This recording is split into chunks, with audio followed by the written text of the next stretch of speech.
In today's video, I'm going to teach you how to use Claude for coding. By the end, you'll have a simple HTML page generated by Claude and running in your editor, and you'll know how to prompt it clearly so you get useful, clean code.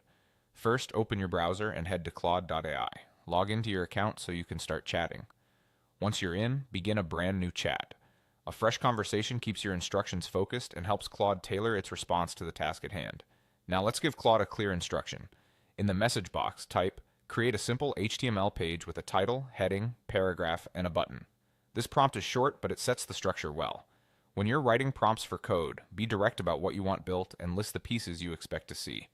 If you have preferences, like including comments or using a specific style, you can mention those too. For this demo, the basic line is enough. Claude will respond with an HTML code block. Look for the opening and closing HTML, head, and body tags, as well as a title in the head. In the body, you should see an H1 heading, a paragraph, and a button element. If Claude adds a short script to make the button do something, that's fine. It's often helpful for quick testing. If anything looks unclear, you can ask Claude to add brief comments directly in the code so you understand what each section does. Next, test the code in your editor. Open your preferred code editor and create a new file. Copy the entire code block from Claude and paste it into the file. Save it as index.html so it's easy to open. If your editor has a built-in preview, use it. Otherwise, double-click the file to open it in your browser. You should see the page title in the Browser tab, a visible heading, a short paragraph, and the button.